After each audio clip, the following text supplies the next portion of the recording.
Interesting local news thing from this week. Seattle is once again looking at getting rid of horse cops. Not the mounted patrol.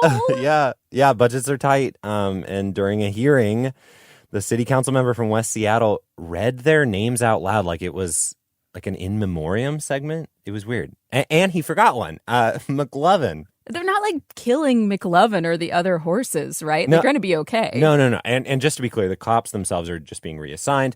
The horses are getting laid off, and it's not clear, what's going to happen to them. They'll be, quote, rehoused. So, Scott, what should the horses do now that they're no longer saddled with responsibility? Oh, gosh. Great. I have been thinking about this. And now that they've turned in their badges, I'm thinking they team up to bring, vigilante justice to the criminal horses who killed their families. I just hope that they can rein in their spending and find some stable income. It would behoove us to start the show, Scott. If we're making dumb jokes about municipal budgeting, it's time for Sound Politics. Nay! Ba, ba, ba. Welcome to Sound Politics, the show about the people and policies that affect your future in Washington state. I'm Libby Denkmann. And I'm Scott Greenstone. And in city halls and county seats and even Olympia, budget season doesn't look great. Tax revenue is down. And taxes are a fraught topic in Washington. We have a unique kind of love-hate relationship with taxes here in the state. Mostly hate. And what that relationship looks like in the future is a big part of your ballot this November. So we're going to talk about two relatively new taxes that voters will decide whether to get rid of: the capital gains tax, which only the richest Washingtonians pay, and the Washington Cares tax, which you probably do pay. It comes out of your paycheck. When you get your ballot, you'll see two initiatives related to these taxes. They have, numbers that I keep mixing up. 2109 for capital gains and 2124 for the Washington Cares tax. Thank you. It's so easy to remember, Scott. How can you forget that? I know. And the measures, they would ask you, these measures with numbers would ask you if you want to repeal the capital gains tax and let people opt out of the CARES tax. They're part of this group of measures on the ballot this year that have the backing from state Republicans and Let's Go Washington hedge fund manager Brian Haywood's group. And I talked about the effort to repeal the Climate Commitment Act a couple weeks ago on the show. But this week, we're just going to focus on these efforts to repeal the capital gains tax and make the Washington Cares payroll tax optional. Before we talk more about what's on the ballot, let's get into why these taxes were created in the first place. Let's pretend it's April, and I'm filing my tax returns for the first time in Washington state, and I'm like, what? I don't have to file income taxes? How does this state run, Libby? Yeah, that's a great question, Scott. We are one of 9 states with no income tax. We're in the company of places like Florida and Texas that conservatives point to as being really business friendly. And no income tax might feel good when you look at your paycheck and you're saying, oh, nice, I have more take-home pay. But instead of an income tax, Washington is heavily reliant on something that does not come as a big bill once a year. So it's harder to track for most people. And that's sales taxes from state and local governments. Depending on your county and city, that rate can range from the high 7s to over 10%. Yeah. So there's also a business and occupancy tax, which businesses pay on their income or when they sell things. That's typically passed on to consumers. Right. And if you've bought a home that you're getting a property tax bill on, you know that can be thousands of dollars every year. So governments have to rely on these relatively volatile revenue sources in Washington for a big chunk of their budgets, along with a few other taxes like estate tax and the tax on the sale of real estate. And that's why we're in this weird budget rockiness, too. I wrote about this on the KUOW website this week, but a lot of the things that our cities, counties, and even the state are seeing is a drop in new construction and people moving here. And that is a surprisingly big chunk of our taxes. They just come from like people selling homes, buying construction materials, property tax hikes after new construction, et cetera. Yeah, so that's a problem when things slow down. Right. And the unpredictable nature of our taxes in Washington causes huge headaches come budget time. But there is this other big picture issue that folks on the left call out. You know, these sales taxes, in some ways property and B&O taxes, they're highly regressive. You'll hear that word a lot. Rich people, in other words, pay less as a percentage of their income than middle class and poor people. Progressives have been trying to pass progressive taxes for many years. That's more like your taxes to Uncle Sam, right? You pay a bigger percentage of your income the more money you make. And it's been this historic battle in state politics for a century where activists have been trying to make the tax code more fair. And yeah, seriously, this has been going on since the Great Depression. Whoa. And in 2021, they scored a victory. The legislature passed this new tax that only rich people pay. Yeah, but we get to vote on it. This November ballot initiative, 2109 is what you said, asks Washingtonians if they want to repeal the capital gains tax. So, Libby Denkmann, what is the capital gains tax? Well, Scott Greenstone, let's get through the brass tacks. Get it? Tax. Okay. Then we can dive into the more juicy stuff. Okay, capital gains, it's a tax on profits from the sale of assets like stocks, bonds, and Bitcoin, things like that. Ooh. It kicks in on every dollar of profit over $262,000. That went up recently to keep up with inflation. It does not apply to real estate, retirement accounts, and some types of small businesses. 0.001% of state taxpayers pay the capital gains tax. It was only about 4,000 returns in the first year out of 3.8 million. In year one, the tax brought in about $786 million in revenue. In 2023, that dropped a lot. It was $433 million, and it's forecast to drop again this year. Now, all that revenue pays for several things focused on education and childcare. Education. Man, there is this poster that I've seen in cubicles in the Capitol that is very cool. It's called the it's cool if you're a policy nerd. It's called the Washington State Budget Universe, and all the line items are represented as planets. So there's a planet for community colleges and technical schools with a little moon that says Western Washington University and a bigger one that says UW. But looming over it all is this Saturn-looking gas giant just dominating the poster titled K-12 public schools. It's easily 5 times the size of the biggest other planets and has a bunch of its own moons. It's $32 billion total this budget cycle. Space nerds and politics nerds shaking hands. We're both, yeah. Yeah, education is almost half the budget in Washington state. Capital gains revenue, the first $500 million of it goes towards this education account, which the state uses for money for teacher salaries, supplies, special education, everything it takes to run a K-12 school. Now, since the legislature changed the rules in 2021, funding from that account can also be used for subsidized early learning and childcare programs, so not just K-12. The capital gains tax, for example, has funded hundreds of millions of dollars to expand eligibility for low-income families to qualify for subsidized childcare, and about $100 million to expand pre-K slots to thousands of kids. Now, after that first $500 million, the rest of the revenue goes to the Common Schools Construction Account, so capital budgets for building schools and early learning facilities. Now, eagle-eared listeners will note the revenue from this tax did not exceed $500 million last year, and it's not expected to again this year. So it's unclear long-term whether this is actually going to help build a lot of schools. But for now, the funding is doing a bunch of projects around the state, like $50 million for a new high school in Pasco. Okay. So there's a Republican-backed initiative funded by the multimillionaire Brian Haywood, who we have been talking about a lot, to get rid of this capital gains tax. And if we vote to do that, do all those in education investments go away, like that high school in Pasco? That is certainly what the No campaign argues. The folks who want to keep the tax, a lot of state Democrats are on this side of the argument. They like the capital gains tax, and they say that Initiative 2109 would eliminate $2.2 billion from the state's education budget over the next 5 years. Now, the Yes campaign, who want to axe the capital gains tax, they say that this is a doomsday scenario that Democrats are laying out, that it's overblown. I've talked to Brian Haywood about this, and he's like, state leaders have chosen their priorities, and they would simply have to adjust if the capital gains revenue goes away.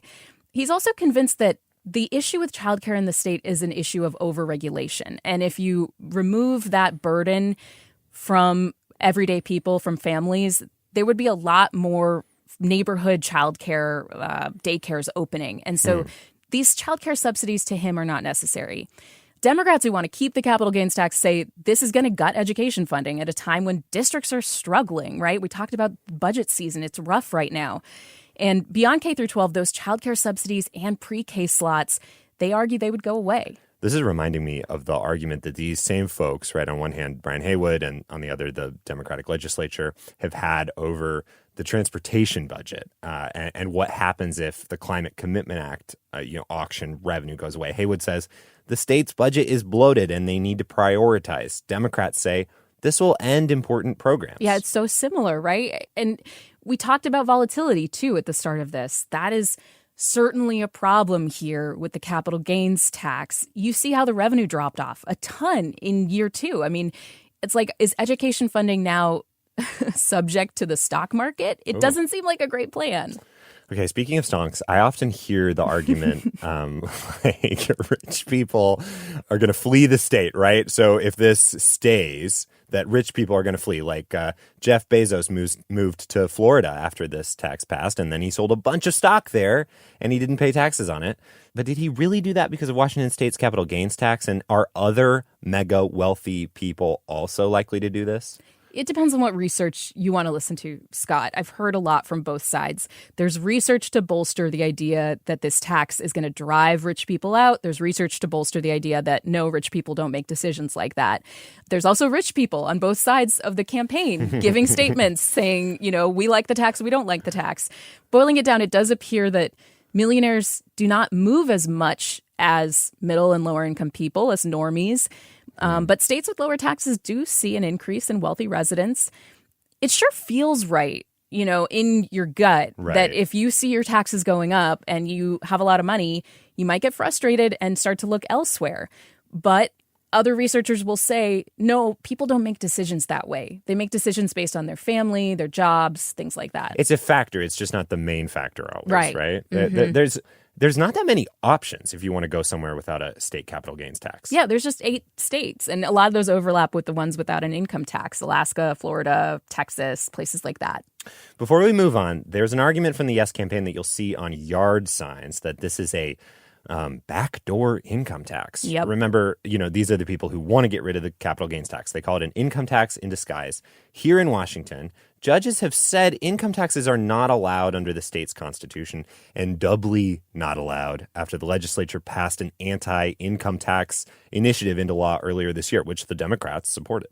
So, Libby, this fight over whether capital gains tax is secretly an income tax, this fight went to the state Supreme Court, and they ruled what? Refresh us on how this played out. Yeah, so last year the justices ruled 7-2 that the capital gains tax is not an income tax. They said it's actually an excise tax, kind of like a sales tax, because it's levied on the sale of assets, not the assets themselves. Okay, I gotta say, Scott, tax opponents say that is silly. The IRS, California, super lefty state, other parts of the world, everyone considers this an income tax, a capital gains tax. So for people who work in tech, for example, they think of stock options as part of their income, part of their compensation. Yeah. But the state Supreme Court says capital gains is legal, and the U.S. Supreme Court refused to take up a challenge. So that stands. The capital gains tax is legal in Washington state. But on your point about whether this is just a foot in the door for an income tax, Let's Go Washington points to a bill that was proposed in the state Senate this year. And I want to preface this by saying it's not like it went anywhere. It didn't get a hearing. It went nowhere. But the bill would have basically created a universal health care program for Washingtonians by bumping up the capital gains tax a little bit, 8.5%, and also expanding it to include anything over $15,000 in profits. Oh, wow. So that would have greatly expanded how many people would pay the tax. Yeah, I mean, so even though the bill went nowhere, it gives some credence to that slippery slope argument. When I asked the state Senate Democrats about the details of this bill, they were like, sorry that answer took so long. None of us were familiar with the bill since it never had a hearing or was anywhere close to becoming law, let alone getting out of committee. I don't know her. Yeah, exactly. So Democrats seem to realize with a ballot measure, right, to repeal the capital gains tax on voters' minds, suggesting a huge expansion for that tax is politically toxic. Yeah, and I think it's worth acknowledging. I mean, it's really hard to fix a regressive tax structure like in Washington state without some kind of income tax where you make more and you pay a higher rate.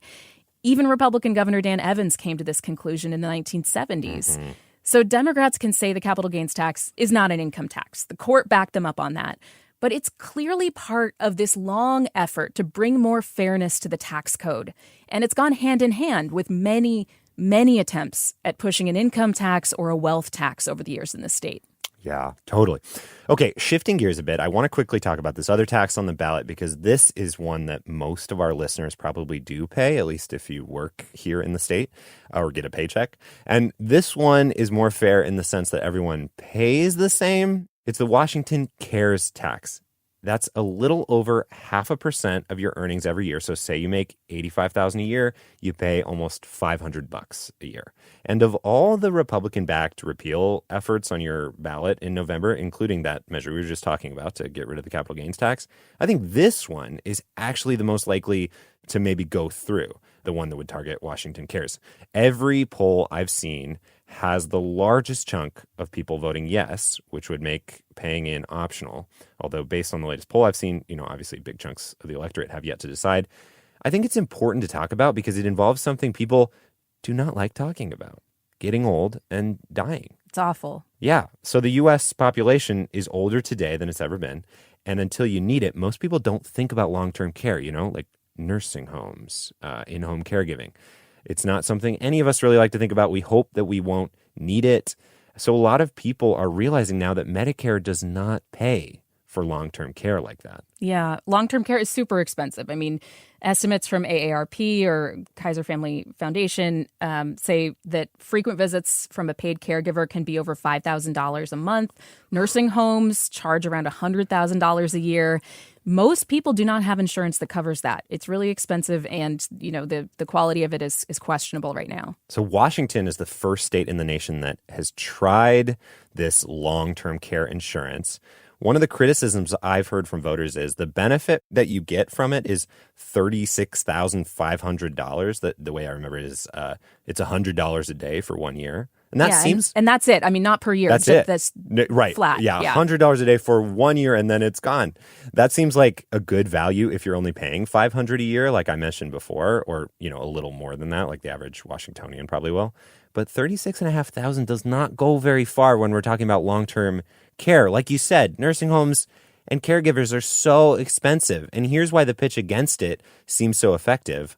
I think the vote won't actually repeal the tax. It just lets everyone opt out if they want. So if you vote yes, you're voting that I won't have to pay the tax. I could, but I can just opt out and not get the benefit. Yeah, but the way that works, supporters say, is that it'll tank the whole program if it becomes optional. No one will get any money back that they've put in so far. Yeah, it's not really a tax if it's optional. But I do have some good news. In the end, we all die.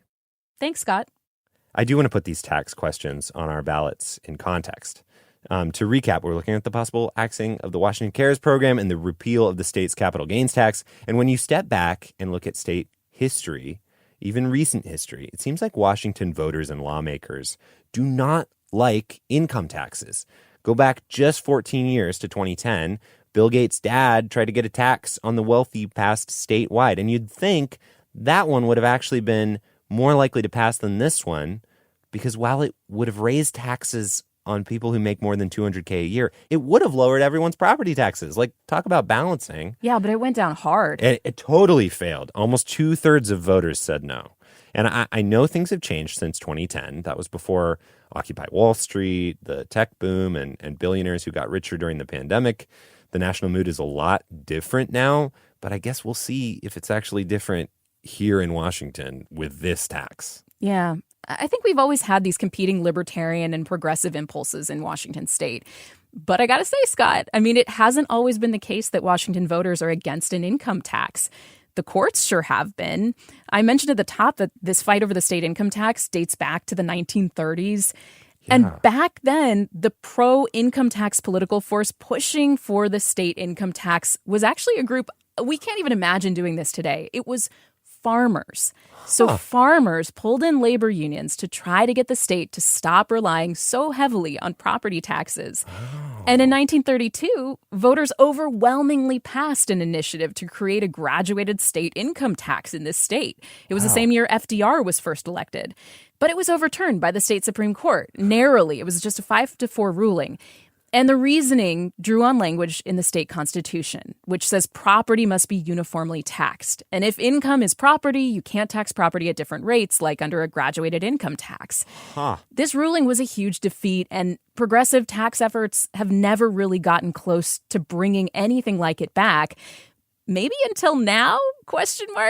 Debatable. I have to imagine even if both of these initiatives pass and progressives find out that Washingtonians are more anti-tax than they thought even today, that they'll keep trying to find other avenues to tax the rich. Right? Some have floated a mansion tax, charging extra real estate excise tax for the sale of really pricey homes. At the city level, Seattle is using a payroll tax on big businesses to fill this big budget hole that we talked about at the beginning with the horses and the horse cops. Meanwhile, either way, I think local leaders will keep going back to property owners and taxing them for stuff like transportation levies, new hospitals and jails, etc., because those are taxes voters in King County, at least, keep saying yes to. I hope that there's a really nice retirement stable in it for McLovin. I hope we can carve that out somewhere. Right on, let's McLovin. Dream that that's the case. That's it for Sound Politics. Today's episode was produced by Alec Cowan. It was edited by Catharine Smith. I'm Libby Denkmann. And I'm Scott Greenstone. Thanks for listening. And because she donated to the podcast, I'm professionally required to shout out my girlfriend, Callie. Yay, Callie! She was also the one who first pointed out to me that the horse cops were kaput, so I have to credit her for the opening.